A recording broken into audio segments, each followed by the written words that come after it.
Bom dia, o Porto Alegre Oficial está na Feira do Livro com diversas entrevistas com personalidades da música, política, esportes e atualidades. E a entrevista de hoje é com Márcio Chagas. O Márcio é profissional de educação física, comentarista esportivo e assessor parlamentar. Ele atuou em escolas municipais e em clubes esportivos, como professor e treinador. Foi árbitro da Federação Gaúcha de Futebol por 15 anos, tendo atuado em campeonatos estaduais, nacionais e do quadro de árbitros da CBF aspirante FIFA. Desde 2014, é ativista e militante antirracista, com participações em programas Altas Horas da Globo, Papo de Segunda da GNT, Agora é Tarde da Band, documentário O Negro no Futebol Brasileiro da HBO, O Negro no Futebol Brasileiro da HBO e O Corujão do Esporte. Palestrante da TED Unicinos 2019 e Racismo no Futebol. Enfim, boa tarde, Márcio. Aliás, bom dia. Bom dia, Vamos lá, Albano. Que a gente corta tudo depois. Bom dia, Albano. Uma satisfação, né? Estar contigo depois de tanto tempo. A gente se conhece já há 39 anos. A gente estava fazendo um cálculo aqui, desde a época do judô, onde a gente acabou rivalizando durante um período, né? Eu pelo 7, o judô, o Albano pelo Inter. Depois eu fui pro Inter também, então a gente foi atleta, os dois do Esporte Clube Internacional, na década de 80. Depois eu fui pro basquete, tu continuou no judô mais um tempo, mas a gente sempre se encontrou eventualmente, principalmente depois quando tu começou a fazer as tuas festas. Então é um contato esporádico, mas de muito tempo. Márcio, bom, a tua carreira ela tem diversas pluralidades, né? Diversas etapas da tua vida. Vamos começar falando um pouquinho sobre a questão esportiva, né? Foste um árbitro de sucesso, depois foste comentarista de uma grande emissora.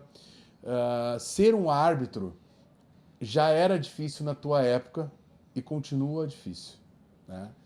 O que tu acha que mudou do teu tempo para agora? Bom, o que mudou foi muito pouco, né?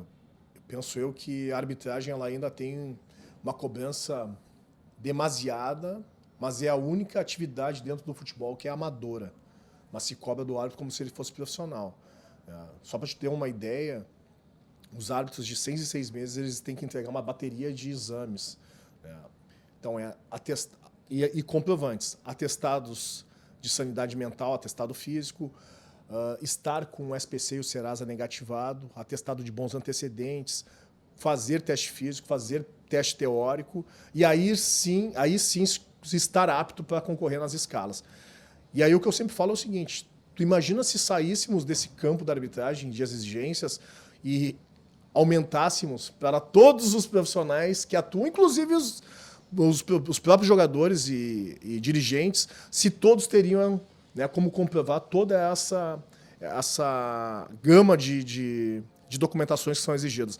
No meu entendimento, não teríamos partidas, né? Algumas partidas não sairiam em virtude de todas essas cobranças. Mas, por mais que se tenha avanço em tecnologia, e o VAR veio para isso, e eu acho que eu sou assim, feliz de não ter pego essa tecnologia, porque aqui no Brasil ela não atua de uma maneira, né, como eu gostaria que atuasse, tendo em vista e fazendo um comparativo com os jogos da Europa, mas a arbitragem ela estagnou, né? Os árbitros são atletas, né? Pode ver o perfil de todos eles, né? São árbitros que são longilíneos, né? Têm uma capacidade física muito boa, mas um poder de decisão que muitas vezes deixa dúvidas, e nem com o auxílio da tecnologia ele sana a dúvida do público. Então, a arbitragem, no meu entendimento, ela decaiu demais do que era no meu período. E eu não estou falando de uma forma saudosista. Eu acredito que na minha época os árbitros tinham um poder de decisão e uma vivência esportiva muito maior para ter essa iniciativa e tomada de decisão nas partidas. Não terceirizando as decisões, colocando a mão no ouvido o tempo inteiro para esperar uma determinação e uma informação do árbitro de vídeo. Uma pergunta pessoal e particular, se tu quiser tu respondes ou não, mas quanto ganha um árbitro? Porque se sabe que não é algo profissional, não tem, né, uma carteira, uma carreira. Sim. Mas quanto ganha um árbitro hoje? Depende do nível do árbitro. Os árbitros FIFAs, né, que são só 10 no país, eles ganham R$ 7.200 por partida. Isso eu estou falando do bruto. Sem os descontos, o líquido fica muito menos. Sim. Porque tem desconto de imposto de renda, tem desconto de INSS. Então, o líquido deve ficar em torno de uns 5.800, 5.700. Para mim é muito pouco em virtude da magnitude que se tem as partidas, né? Então, um árbitro, para ter uma rentabilidade relativamente assim boa, né, ele tem que participar, tem que pelo menos apitar 4 partidas de Série A no Campeonato Brasileiro por mês. E não é o que acontece, porque muitas vezes os árbitros atuam na Série A, atuam na Série B e vão mesclando. E as taxas elas são diferentes conforme a série do campeonato. Então, na Série A é 7.200, na Série B o árbitro FIFA recebe 5.600, na Série C, se eu não me engano, é 4.500, e aí na Série D é 3.000 e alguma coisa. Então, ela difere bastante conforme também a série da competição. E como é que é a preparação dos árbitros para uma partida de futebol? Ela mudou muito do teu tempo? Como é que funcionava antes e se tu sabes como é que funciona agora? Continua sendo amador, é cada um por si. Então, para o árbitro se manter fisicamente, ele tem que pagar a sua própria academia, ele tem que pagar um nutricionista. Para manter a saúde mental em dia, ele paga a sua própria psicóloga. A federação ela não disponibiliza absolutamente nenhum convênio para que o árbitro tenha, né, esse trabalho tanto físico como mental para poder se preparar para as partidas. E é por isso que eu falo que a arbitragem ela é amadora total. Então, arranca o ano, o árbitro já botando do seu bolso, é como se fosse um eterno investimento numa carreira que não chega a ser uma carreira, né? É uma atividade.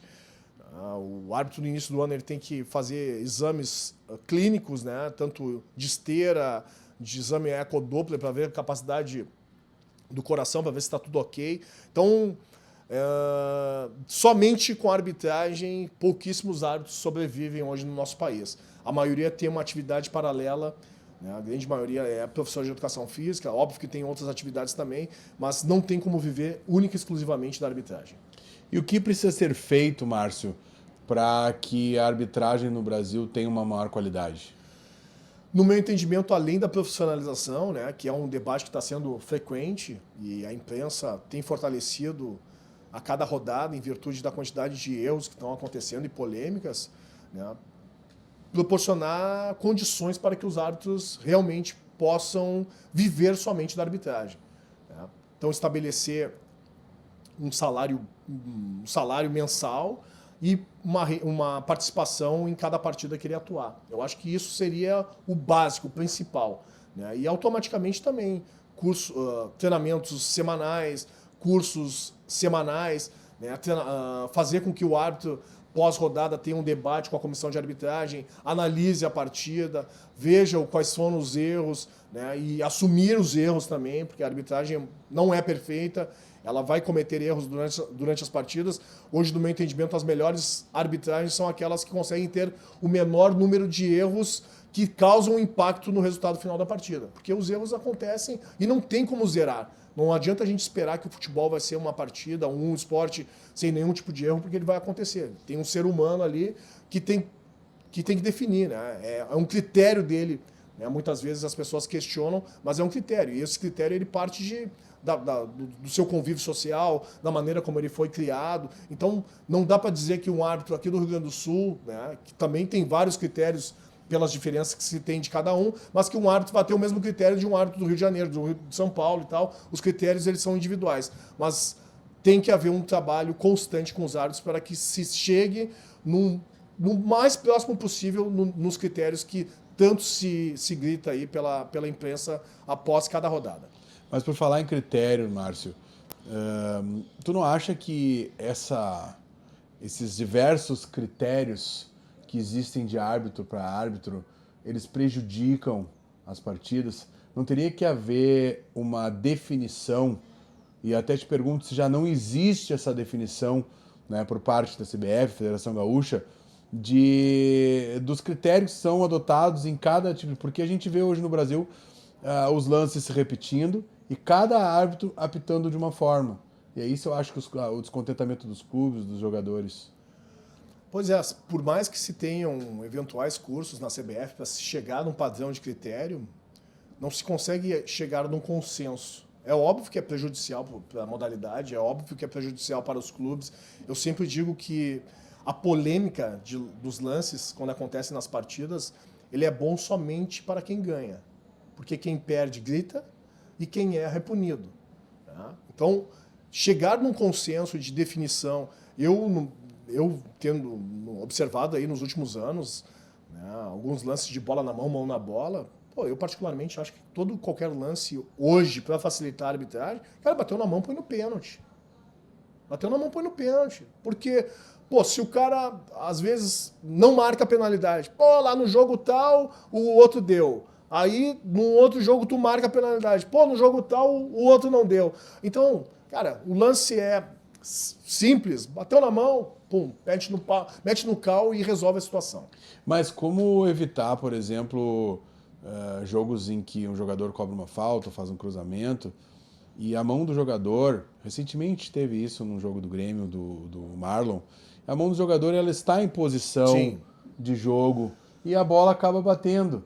Né? Como julgar isso, pênalti ou não? É que se leva sempre o critério nesse lance, até foi boa a tua pergunta, né? E para mim foi uma das melhores entrevistas que eu já ouvi de jogador, né? Porque uma grande maioria prefere se calar ou quando abre a boca também não tem discernimento do entendimento do que é a regra.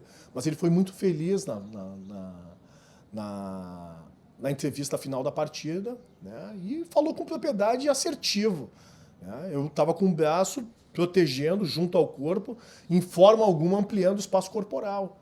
Né? Se porventura tivesse batido no outro braço dele, que estava aberto, aí sim deveria ter sido marcada a penalidade. Então, creio eu que também um pouco da culpa dos erros das arbitragens sejam em virtude dos próprios jogadores não conhecerem as regras do futebol.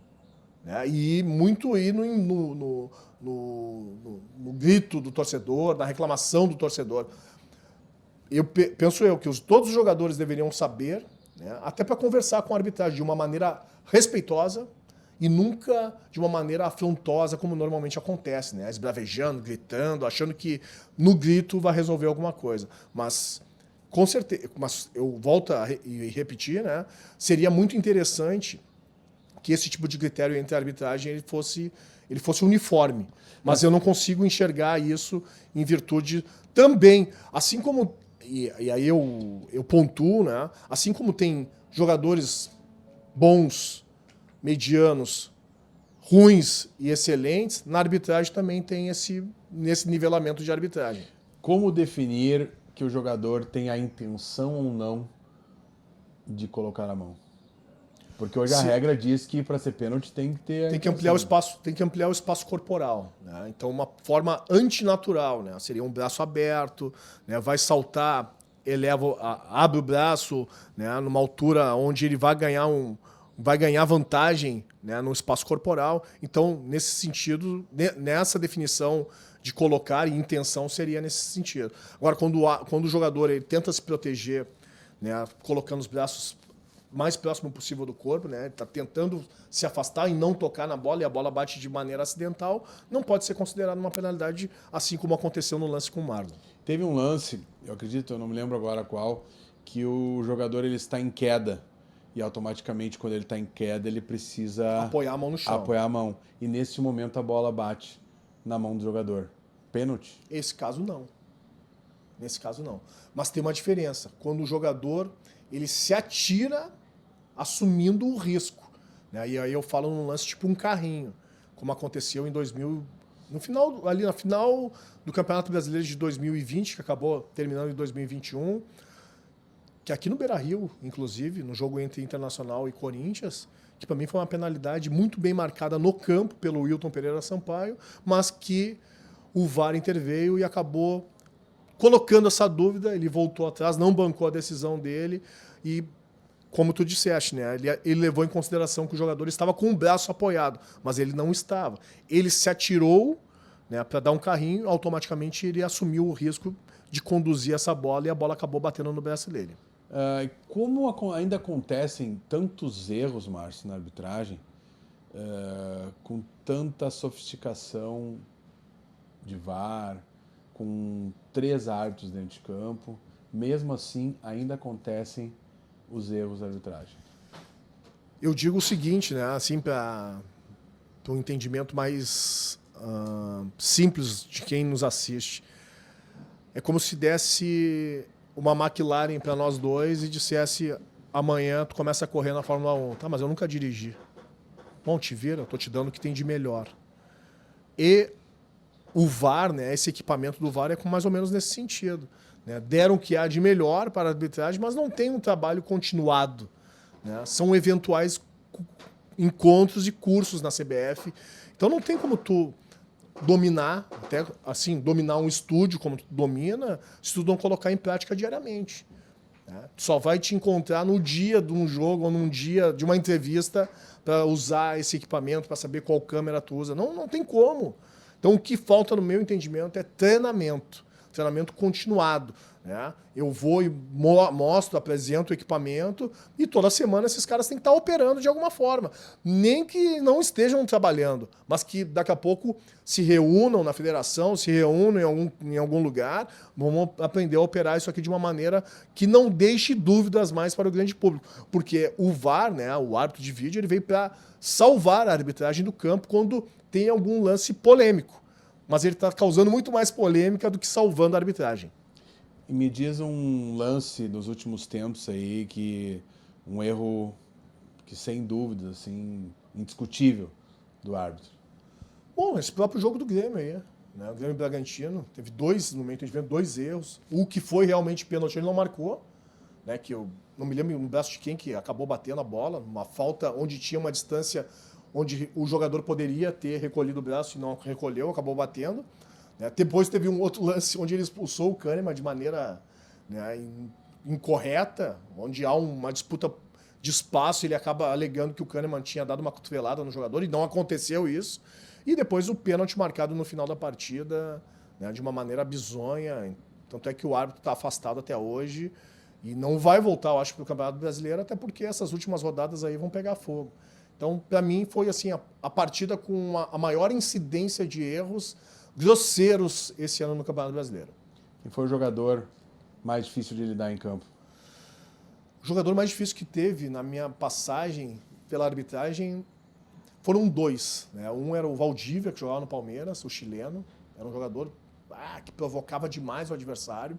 Muito bom tecnicamente, mas era desrespeitoso, né? Porque fazia aqueles dribles e tal, e debochava do adversário. E o Fagner, lateral direito, que na época eu tanto apitei ele no Vasco como no Corinthians.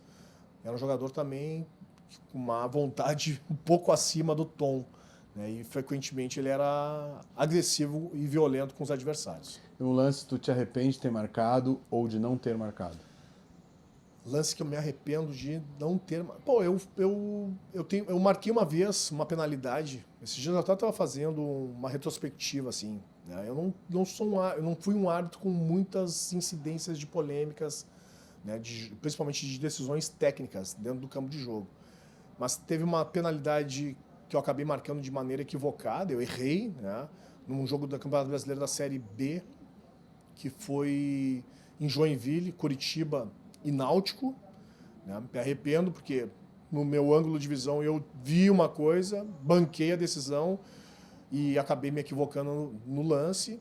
E o que eu não me arrependo de forma alguma foram os 8 minutos que até hoje eu escuto na decisão da Copa Farroupilha em 2011, entre Grêmio e Caxias no Olímpico, onde o Caxias no primeiro tempo foi espetacular, parecia que estava jogando em casa, e aí no segundo tempo fez aquela velha tática, né, de começar a fazer a cera técnica, de querer ganhar tempo. Eu acabei acrescentando, num primeiro momento, 6 minutos. O Grêmio fez o gol aos 50, então foi antes dos 8, mas ainda dentro desse acréscimo eu acrescentei mais 2, e até hoje eu ouço a corneta dos 8 minutos, algo que todo mundo acrescenta, mas como eu fui o pioneiro, eu pago esse preço até hoje. Mas não me arrependo nem um pouco. Grande jogador que tu viu em campo atuando como árbitro? Foram vários. Eu tive a sorte de pegar alguns encerrando carreira, como Ronaldo Nazário, né, na época do Corinthians. Meu primeiro jogo de profissional, Vitória e Corinthians no Barradão. Tive a satisfação de dividir o espaço do campo com esse, que para mim foi um dos maiores jogadores. No ano seguinte, o Ronaldinho Gaúcho no Flamengo, né? No Grêmio, Zé Roberto, Elano, Dida, no Inter, D'Alessandro, Fernandão, né? Klemer, Índio, também foi uma geração vitoriosa. Então eu tive a sorte de pegar vários jogadores. É difícil nomear um, mas esses para mim foram assim uns... E lembrando ainda do Seedorf pelo Botafogo, que para mim também foi um baita do jogador. Roberto Carlos no Corinthians. Alguns jogadores aí que eu tive a oportunidade de apitar. Tu falou que o jogador tem que se dirigir de forma respeitosa ao árbitro. O Kahneman é um jogador desrespeitoso? Pelo que eu vejo na televisão, sim. Eu não cheguei a apitar jogos, né, ele atuando pelo Grêmio. Ele chegou depois, peguei ainda na época do Rodolfo e Jeromel e o Werley, eram os zagueiros da última passagem, assim, nas minhas últimas passagens, né, apitando partidas aqui pelo Rio Grande do Sul. Mas eu vejo a maneira como ele se dirige à arbitragem de uma maneira desrespeitosa, sempre. Né, contestando, gesticulando, né, tentando contrariar as decisões. Eu acho que não é dessa forma. Capitão, né, capitão, ali o que anda com a faixa, ele só tem uma finalidade. É de ir para o sorteio e definir o lado que ele vai escolher sair a bola, ou com a bola. Mais nada, ele é capitão do time dele. Então, aquilo que a torcida...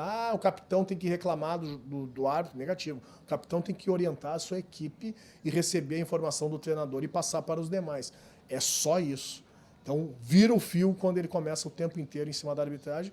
Tanto é que eu não tenho a estatística, mas eu acho que ele deve ser um dos jogadores mais advertidos e expulsos do Campeonato Brasileiro. D'Alessandro era um jogador desrespeitoso? Com alguns árbitros era, né? Mas como eu consegui estabelecer com ele uma relação de respeito e não me eximi em momento algum de dar um cartão amarelo, chamar atenção, até de uma forma verbal, né? Comigo não foi. Né? Mas eu não estou dizendo que em alguns momentos aí eu não tive que também ser um pouco mais ríspido com ele para manter um equilíbrio e poder trabalhar. Né? Um jogador que tinha que ter pulso, né? Mas nunca se dirigiu de uma maneira desrespeitosa. Eu sempre tive sorte com relação a isso. Né? Por falar o linguajar do boleiro, eu acho que eu sempre consegui transitar bem no meio deles.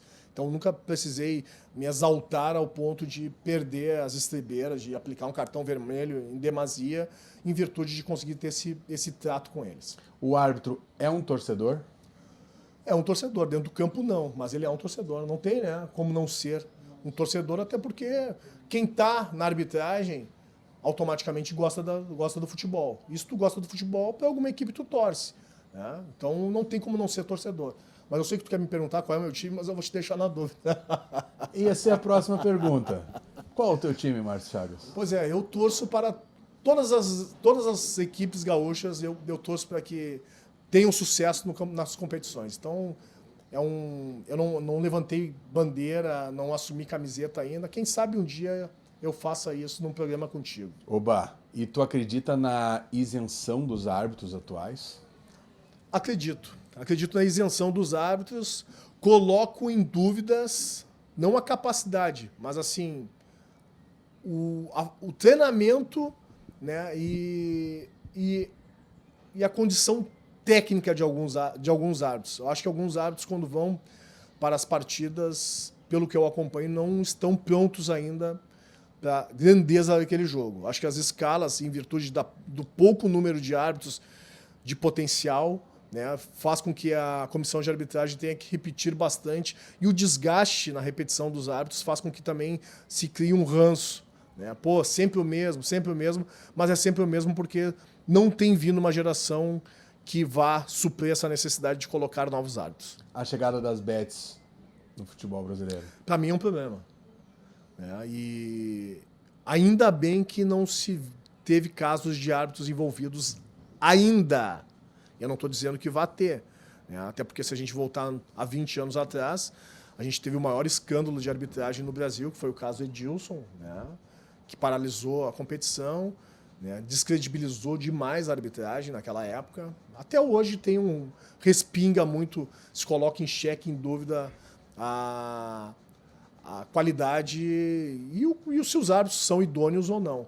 Né? Mas as bets, no meu entendimento, elas tomaram conta do futebol brasileiro, né? No Mundial, mas no Brasil né, em virtude da quantidade de erros que se tem nas partidas, se coloca sempre em dúvida se de pouco alguns árbitros estão envolvidos ou não. A gente já sabe que alguns jogadores já foram pegos, né, e os jogadores ganham muito mais que os árbitros. Né? E aí, partindo dessa lógica meio capitalista, né, pô, se quem ganha mais é corruptível, por que quem ganha menos daqui a pouco não vai ser também? Mas eu vou torcer para que nenhum árbitro esteja envolvido e principalmente os árbitros gaúchos estejam longe desse combo da dúvida aí do envolvimento com as Berts. O Inter está fazendo movimentos para requerer o título brasileiro.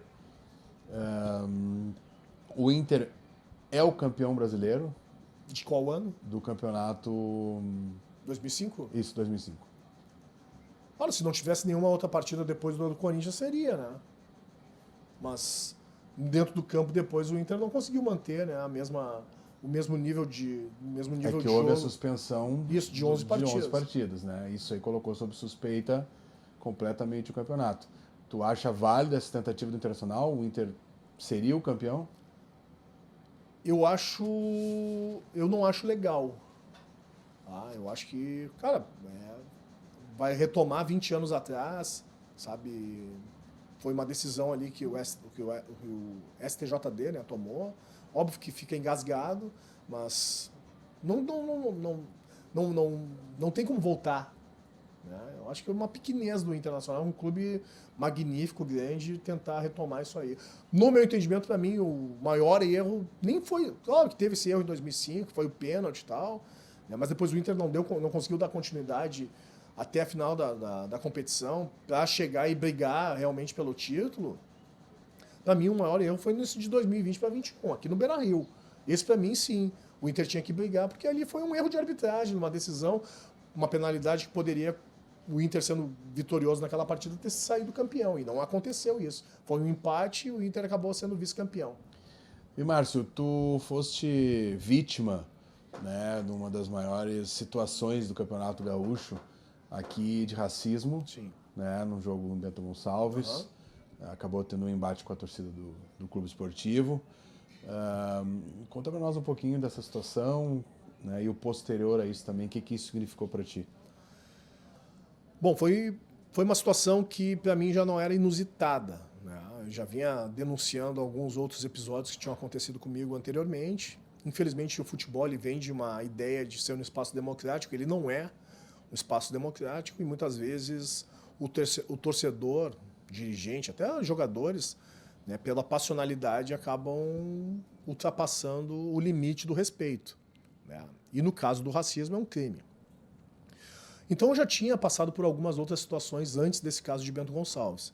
O primeiro caso foi em 2005, em Caxias do Sul, com o treinador da equipe do Encantado, Danilo Miori, irmão do Casemiro Miori, que jogou na dupla Grenal, né, que descontente com uma decisão minha, onde eu marquei um tiro de meta, ele queria escanteio, ele no ímpeto, né, da reclamação, mostrou quem realmente era e se manifestou racista, me chamando de negro macaco coitado. Eu paralisei a partida, ele saiu com a brigada militar, continuou me xingando até chegar no vestiário. Esse foi o primeiro episódio. Fiz o relatório na súmula, a súmula foi para a Federação Gaúcha de Futebol, ele tomou uma suspensão de 30 dias, só que essa equipe já estava eliminada, então a suspensão foi só um performance, só para dizer que suspendeu ele. E aí teve uma matéria na Zero Hora daquele mesmo ano, 2005, estou falando de 20 anos atrás. E aí, com essa comoção midiática, ele teve uma punição maior de 60 dias. Em 2006, aconteceu com um goleiro do Cruzeiro de Porto Alegre, quando o Cruzeiro era aqui na Protásio Alves, ali no Estrelão. Também da mesma maneira, o goleiro estava perdendo 3-0, macaco, filho da não sei o que e tal. Na passagem, a Brigada Militar escutou ele falando isso, me perguntou se eu iria representar, eu disse que sim. Ele foi preso, ficou algemado o segundo tempo dentro do vestiário. No final da partida, a gente veio para o Palácio da Polícia, mas como era a véspera de eleição, ele acabou não sendo preso em flagrante, porque tem uma lei que não impossibilita que uma pessoa seja presa 24, 48 horas antes das eleições.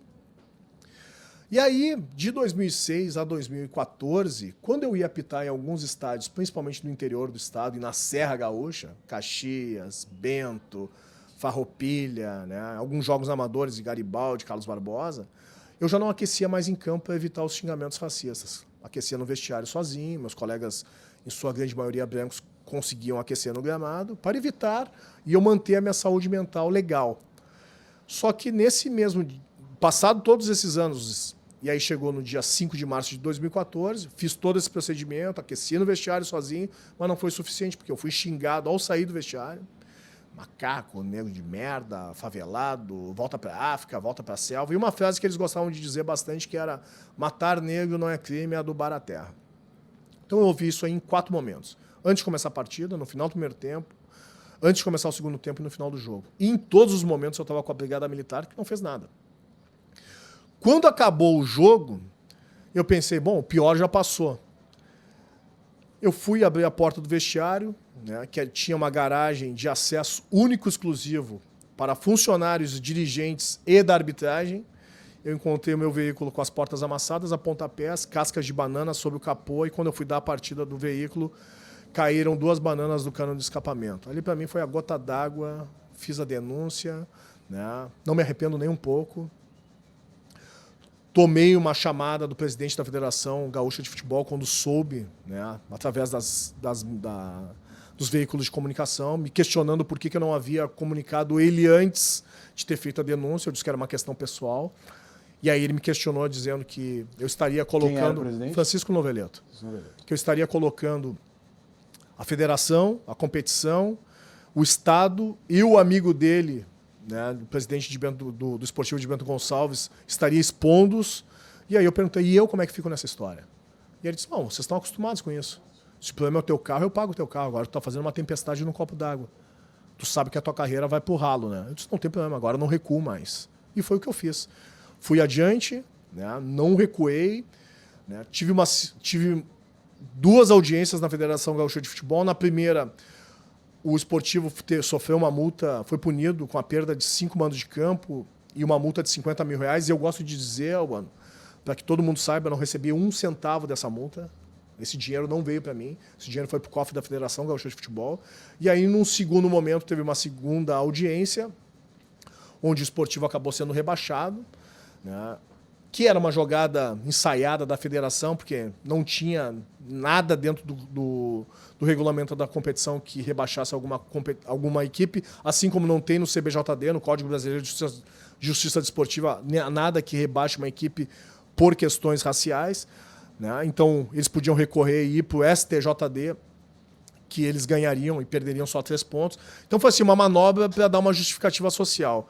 E ali, né, eu meio que me desgostei, porque nessa segunda audiência, na Federação Gaúcha, um advogado de defesa do esportivo disse em alto e bom tom, alto e bom som: chamar negros de macaco não é crime, eles estão acostumados com isso.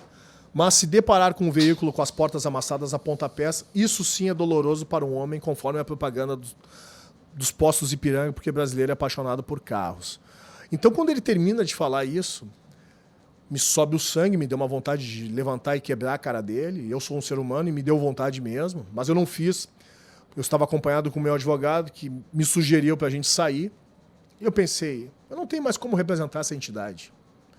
Porque eu escutar isso de um torcedor não é ok, mas é um passional, né? Que muitas vezes ele vai para o estádio para extravasar. Agora, eu ouvir isso de um advogado, para mim é muito mais criminoso. Muito mais criminoso. E ali eu percebi, cara, não pertenço mais a isso aqui. Apitei o Grenal no domingo, que também achei que era uma tentativa de me desestabilizar emocionalmente. Apitei o Grenal no domingo e encerrei a minha carreira em 2014. E aos 37 anos, né, tive que tomar essa decisão e... para mim dói até hoje, porque eu queria ir um pouco mais, mas não tinha mais ambiente para dar continuidade. Tu chorou ou teve vontade de chorar em algum momento? Chorei numa entrevista, fui rechaçado por ter chorado, né? Colocado assim, pelo próprio Francisco Noveleto. Quis chorar, assim, como se eu não pudesse chorar de raiva daquilo que eu tinha passado, né? Falei com ele ao meio-dia e tal, tava tudo bem, depois apareceu chorando na televisão, como se eu tivesse feito um teatro, um ensaio, né, para querer comover as pessoas. Muito pelo contrário, eu tava no meu limite, né, de emoção ali naquela situação, com um filho pequeno, né? Eu acho que foi também um dos motivos pelo qual eu tomei a decisão de fazer essa denúncia, porque, com certeza, hoje um dos motivos da minha militância e desse posicionamento mais enfático na questão da luta antirracista é por causa dos meus filhos, cara. Sabe, óbvio que eu não tenho como evitar que eles irão passar por umas situações como as que eu passei, mas eu podendo estar junto com eles e apoiando, para mim é o mais importante. E isto que tu sofreu, ou que tu assiste os teus conhecidos e amigos, ou que a gente enxerga no dia a dia, esse racismo, ele foi o que te motivou a entrar para a política? Tu viste essa lacuna, vamos dizer, essa carência com relação a penalidades para os racistas? Também, eu acredito que é o único lugar onde eu possa fazer essa mudança, né? E penso que, óbvio que já surgiram ao longo desses 11 anos que eu saí da arbitragem, vários pensadores, várias pessoas que lutam pela pauta, mas eu acredito que no campo político é a única maneira de realmente fazer com que as leis sejam cumpridas. Porque o Brasil não é um país que não tenha leis, ele tem várias leis. Inclusive a lei de racismo, ela se equiparou em 2023, a injúria racial se equiparou à lei do racismo, e a punição ela é uma punição de 5 anos, prevê 5 anos de prisão. Porém, o racismo no Brasil ele é considerado um crime perfeito, porque é o único crime que até hoje nunca prendeu ninguém, né? Então, o racista ele se torna a vítima e a vítima se torna o vilão porque ela denuncia. E a gente tem que mudar isso na nossa sociedade. Creio eu que quando a gente conseguir fazer esse movimento, a incidência de casos de racismo, seja ele no campo do futebol, né, no campo esportivo, ou na nossa sociedade, eles vão diminuir bastante. No âmbito nacional, como é que tu enxerga a questão política hoje? E se tem algum negro que está sobressaindo na política do Estado ou nacional, que seria o teu... Bom, eu tenho acompanhado bastante nos últimos anos, né, vários negros assim super fortes na questão política, né?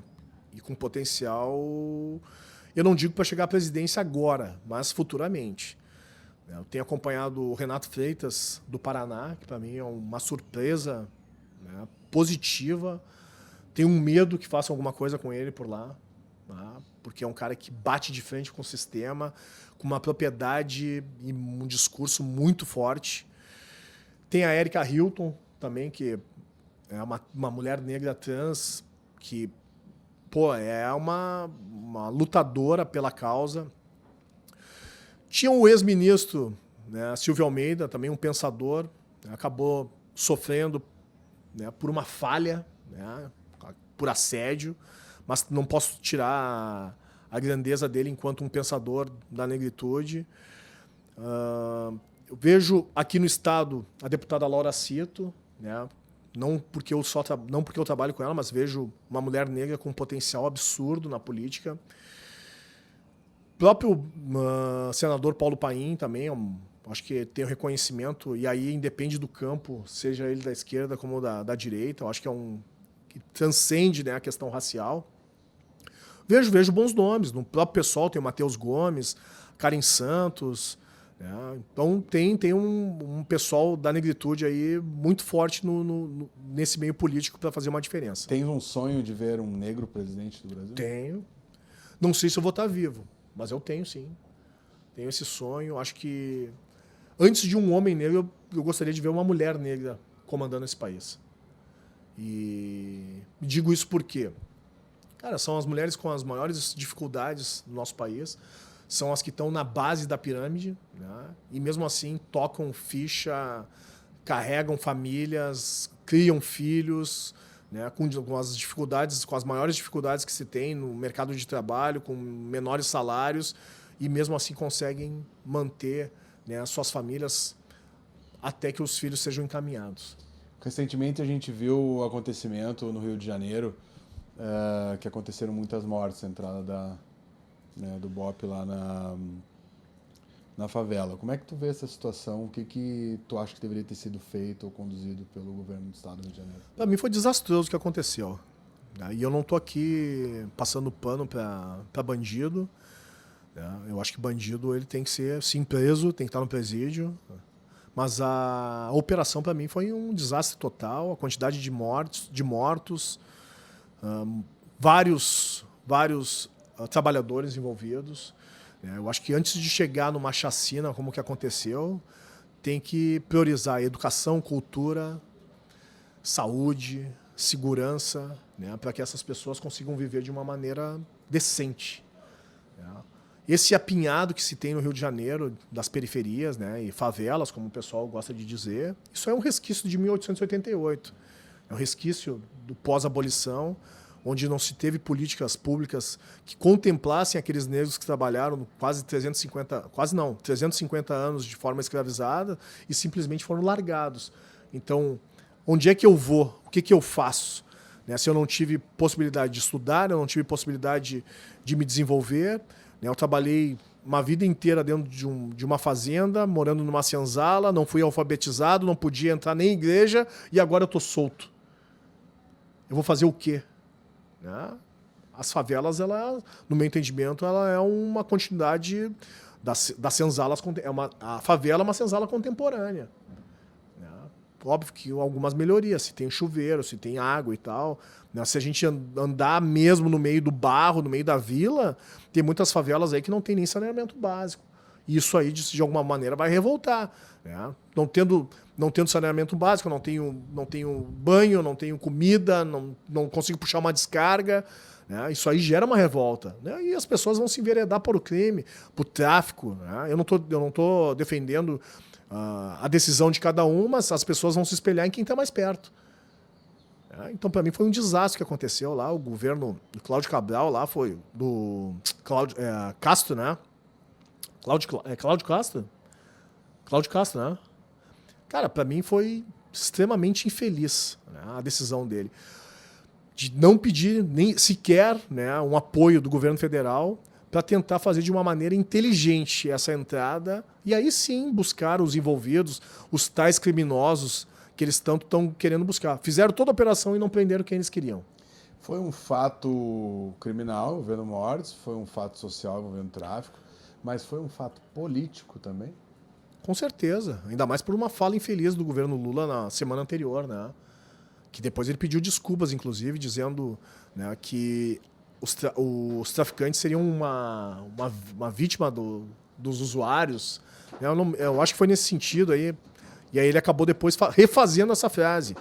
Né? Então, penso eu que foi uma maneira orquestrada ali de dizer, então são vítimas, então vamos ver se realmente os caras são vítimas.